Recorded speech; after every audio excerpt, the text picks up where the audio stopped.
28일 새벽 예배 말씀을 함께 나누겠습니다. 오늘도 하나님의 예배하신 은혜와 은총이 우리 삶 안에 충만하기를 원합니다. 오늘 주시는 말씀은 스가랴서 13장, 14장의 말씀입니다. 본문 요약의 말씀을 잠시 읽습니다. 스가랴 13장에서는 이스라엘 목자인 메시아의 죽음을 예언한다.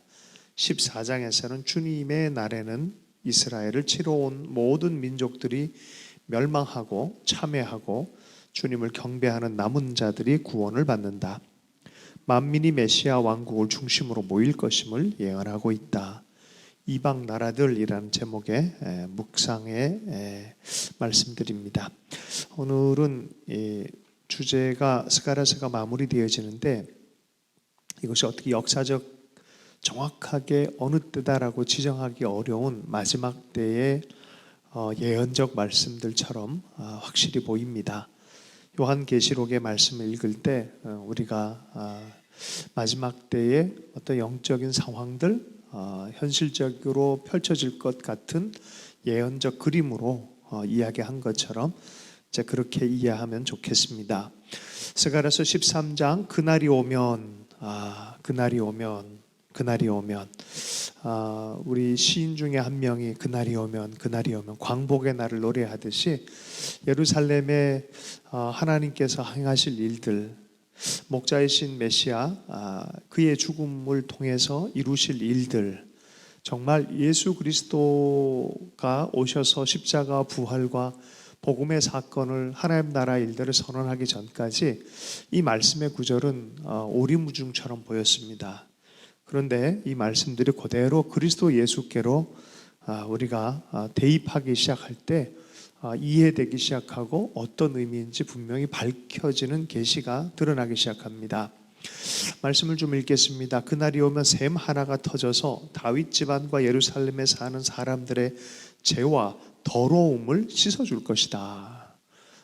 이분의 사역의 목적, 십자가 부활의 목적, 그것은 죄사함과 더러움을 씻어주는 일입니다. 우상의 이름을 지워도 아무도 다시는 그 이름을 기억하지 못하도록 하겠다. 그래서 거짓 예언하거나 더러운 영을 이 땅에 없애겠다라고 말씀합니다. 영적인 세계가 있고 예언자들이 난무하지만 그리스도 예수와 하나님으로부터 오는 예언이 사라진 것 같이 보이고 더러운 영들의 세계에 작동들만 일어난다고 한다면 그 세계는 소망이 없습니다. 그런데 바로 메시아의 시대, 바로 그 시대가 오면 예언자들, 더러운 영을 이 땅에서 없애겠다라고 말합니다. 잘못되어진 영적 이 접속들, 잘못되어진 하나님을 경외하지 않고 미워하는 영들의 세력들, 이런 모든 것들이 사라지게 될 것이다 라고 말합니다. 그런데도 누가 예언을 하겠다고 고집하면 그를 낳은 아버지와 어머니가 그 자식에게 말하기를 내가 주님의 이름을 팔아서 거짓말을 하였으니 너는 살지 못한다 하고 아들을 예언하는 자리에 찔러 죽일 것이다 라고 약간은 섬뜩한 그런 분명한 어둠의 영들에 대해서 단호한 태도를 보여주고 있습니다. 바로 그날이 오면 영적 분별력이 확실해서 아닌 것은 아니다, 하나님께로부터 오지 않은 것은 아니다 라고 말하는, 그리고 그것을 없애기를 원하는 그런 분명한 태도들이 나타나는 것입니다. 예언자를 행세를 했던지 계시를 본 것을 자랑하지 못하게 될 것이고, 예언하느라고 여러 가지 행태로 했던 모든 것들을 예언하느라 몸이 이렇게 상했다 말하지 않고 핑계대고 둘러대는 거짓 예언자의 어떤 아이덴티티 자체가 부끄럽게 되어지는 것을 설명하고 있습니다. 7절 이하의 말씀 보면 가라 깨어 일어나서 내 목자를 차라 나와 내 사이가 가까운 그 사람을 치라 나 만군의 주가 하는 말이다 목자를 차라. 그러면 양떼가 흩어질 것이다. 나 또한 그 어린 것이 칠 것이다. 내가 온 땅을 치면 3분의 2가 멸망하여 죽고 3분의 1만 살아남게 될 것이다. 나 주가 하는 말이다. 예수께서 십자가에서 죽임을 당하십니다. 사실 대적자로 인하여서 직접적인 죽음이지만 하나님이 그것을 허용하시는, 왜 아들을 그렇게 죽이십니까? 라는 역설적인 물음 앞으로 우리가 당도하게 되어지는데 하나님이 목자를 죽이라고 합니다. 나와 사이가 가까운 사람이란 바이블 클립을 잠시 읽겠습니다. 내짝된 자란 의미로 메시아이신 예수님을 가리킨다. 십자가의 죽으심에 대한 예언으로 볼 수 있다. 여기서 나와 사이가 가까운 그 사람은 영어 성경 NIV에서 Man who is close to me로 표기되어 있다라고 설명이 되어져 있습니다. 나와 사이가 가까운 그 사람을 쳐라. 하나님께서 아들을 죽이기까지 하신 이유, 바로 그 목자를 죽여서 정말 세상을 구원하고자 하는 하나님의 마음에 심판과 더불어서 구원의 메시지가 같이 있는 것이 그래서 복음이고 십자가입니다. 그 은혜와 사랑을 믿고 받아들인 자에게는 은을 단련하듯 단련되어진 시험을 통과하여 구원의 은혜에 이르지만, 십자가의 은혜 가운데 이르지만 그것을 거부하면 이미 심판이 그에게 있다라고 말하는 것입니다. 그런데 어쨌든 이러한 이 묘사를 하면서 그들은 내 이름을 부르고 나는 그들에게 응답할 것이다. 나는 그들을 내 백성이라 부르고 그들은 나 주를 우리 하나님이라고 부를 것이다. 단련된 주의 백성입니다.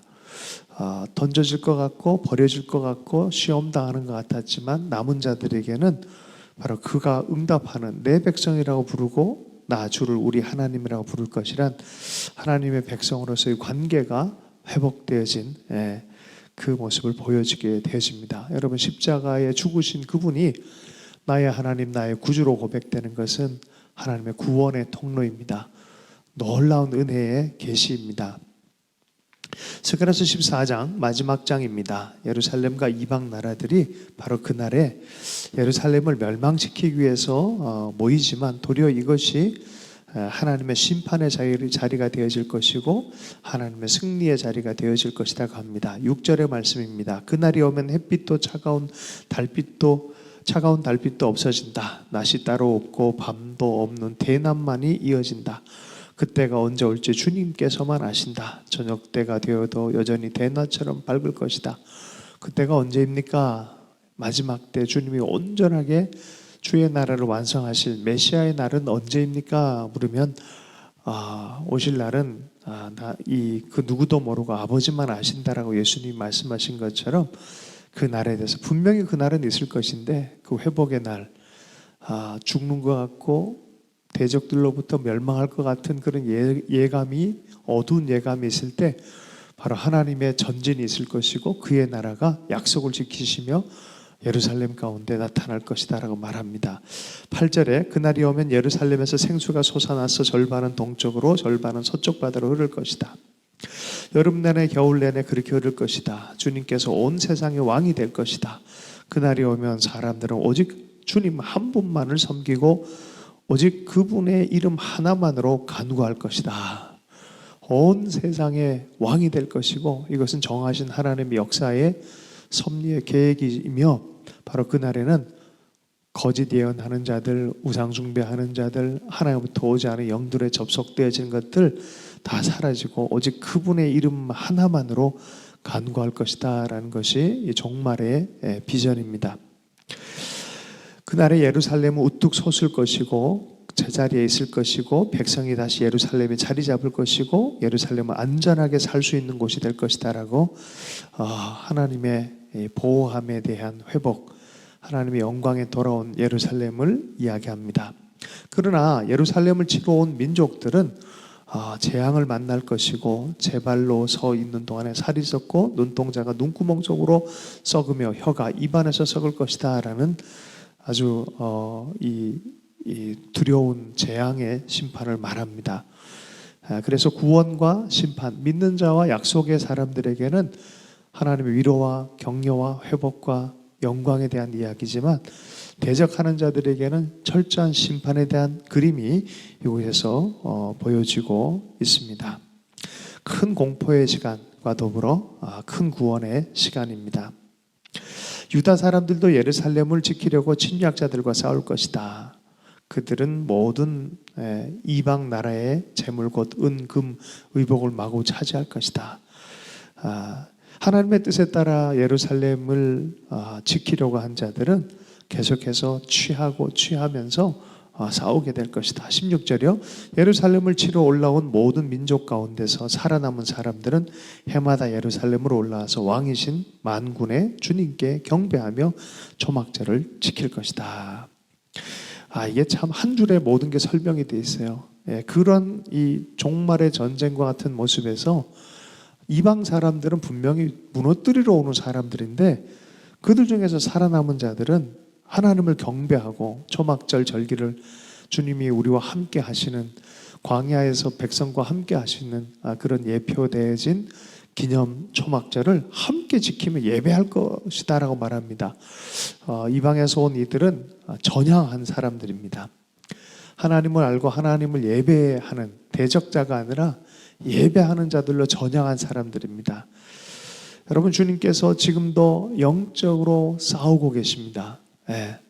주님께 손을 들어서 축복하고 계시고, 우리는 총과 무기로 싸우는 것이 아니라 사랑과 용서의 십자가로 세상을 이기고 또 이기고 또 이기고 나가는 것이죠. 그것을 받아들이지 않는 자에게는 심판이 있을 것이지만 그것을 받아들이고 함께 믿고 경배하는 자들에게는 하나님의 백성과 동일한 권세 안에 또 부르심 안에 은혜 안에 살게 하시는 것입니다.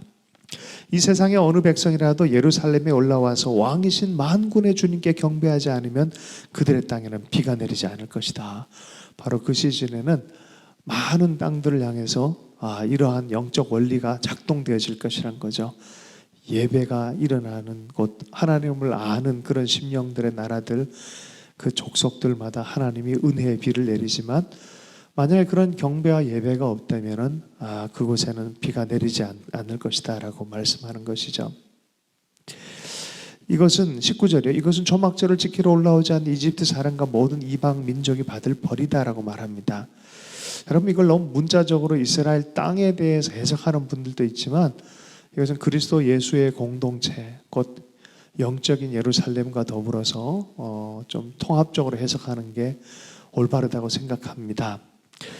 바로 하나님을 알고 그리스도의 십자가, 이 메시아가 죽임당하신 어린 양을 알고 바로 그 안에서 하나님 나라를 먼저 추구하는 하나님의 사랑과 하나님의 용서와 하나님의 축복과 돌보심을 아멘으로 받는 삶에 대한 이야기입니다. 바로 교회를 향한 하나님의 음성으로 우리가 궁극적으로 해석해야 된다고 생각합니다. 그와 더불어서 이스라엘은 어떻게 될 것이냐라는 것은 우리가 지금 지켜보고 있는 그런 형상입니다. 바로 그들도 그리스도의 이 복음 안으로 돌아오게 되는 그날을 영적으로 해석해야 된다고 생각합니다. 20절 말씀이요. 그날이 오면 말방울에까지 주님께 거룩하게 바친 것이라고 새겨져 있을 것이며 주님의 성산에 있는 모든 솥이 제단 앞에 있는 그릇들과 같이 거룩하게 될 것이다. 예루살렘과 유다에 있는 모든 솥도 만군의 주님께 거룩하게 바친 것이 되어 제사를 드린 사람들이 와서 그 솥에 제물 고기를 삶을 것이다. 그날이 오면 만군의 주님의 성전 안에 다시는 상인들이 없을 것이다. 바로 그날이 오면은 예루살렘, 유다, 원래 하나님께서 메시아로 보내신 예수님을 알아보고 주 안에서 경배하는 자로 다들 세워질 것이다라고 말합니다. 그곳에서는 이 하나님의 예배자들과 대척 지점에 있는 우상 숭배자들은 상인이라는 표현으로 쓰여지는데요. 오해하지 않길 원합니다. 이 상인은 비즈니스 하는 사람들이라고 본다 그러면 세상에 비즈니스 하는 사람들이 다 우상 숭배자처럼 보이는데 그렇게 해석해서는 안 될 것입니다. 이들은 삶을 이익 재료 중심적으로 사는 사람들, 우상 숭배 중심적으로 사는 사람들의 표현을 상인이라고 하는 것입니다.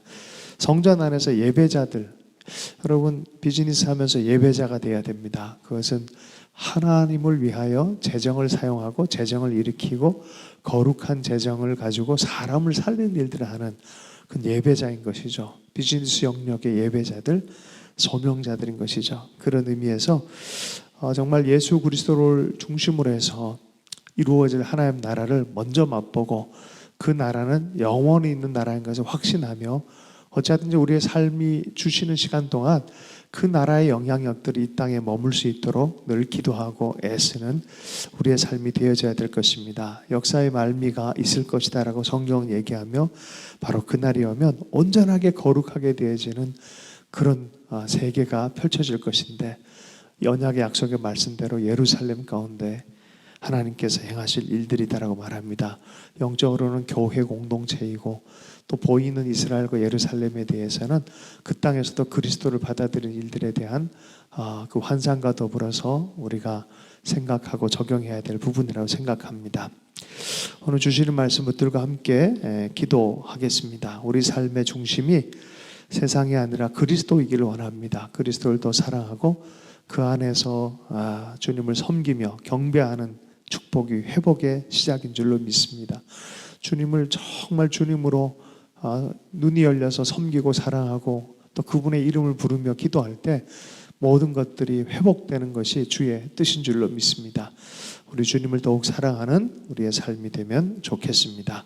주신 말씀을 들고 기도합니다. 하나님 아버지, 우리의 삶이 그리스도를 통해서 세상을 보게 해주십시오. 그리스도 예수를 통하여 회복된, 눈을 바르게 뜬, 영적인 눈이 띄어진 사랑을 알고 용서를 알고 은총을 알고 하나님의 돌보심을 아는 그 눈으로 인생을 해석하며 사람을 보는 참된 그리스도인들이 될 수 있도록 은혜 허락해 주시기 원합니다. 머뭇머뭇한다든지 세상의 눈으로 하나님을 잘못 판단한다든지 하나님의 교회를 아버지 하나님 외면하는 일이 없도록 주님 은혜를 허락해 주셔서 믿음 안에서 보게 해 주십시오. 예수 안에서 보게 해 주십시오. 하나님 이루실 나라를 향하여 그리스도 하나님의 나라의 복음을 힘있게 전할 수 있는 자들로 주님 축복하시고 세워주실 때 우리의 삶을 사용해 주시고 교회 공동체를 사용해 주셔서 주의 성령의 물결이 온 세상을 변화시킨 것을 우리로 하여금 보게 해 주십시오. 우리에게 맡겨진 영역들 하나하나를 잘 분별하여서 충성을 다하는 자가 되게 은혜 허락해 주실 때 우리의 가정과 우리 한 사람 한 사람의 삶을 주님 주의 뜻에 맞추어서 세워주시고 성령 충만하게 붙들어 주십시오. 특별히 내일 우리 하나님께서 허락하신 귀한 하나님의 사람 보내주셔서 아버지 간증 설교를 함께 듣습니다. 샬롬 코리아로 우리가 52번째 예배를 드립니다. 4년의 시간을 우리가 주목하여서 같이 기도하고 나아가는데 남과 북 하나 되어 열방을 섬기는 꿈을 함께 꿀 수 있도록 주님의 마음을 온전히 계시해 주셔서 우리로 하여금 하나님 향방 없이 싸우지 않게 하시고 주님의 마음으로 민족과 나라 시대를 보며 아버지 하나님 섬겨갈 수 있도록 은혜 허락해 주십시오. 오늘 스가랴서 말씀처럼 그리스도 예수 중심적으로 메시아의 중심 안에 모든 것이 회복되어지는 것처럼 연말 연시에 모든 것이 회복되어지고 질서 있게 되어지는 충만하게 되어지는 은혜가 있게 해 주시옵소서. 이 아침에 깨어서 기도하는 하나님의 사람들 가운데도 성령으로 충만히 채워 주시옵소서. 모든 것 주님께 의탁합니다. 살아계신 예수님 축복하며 기도했습니다.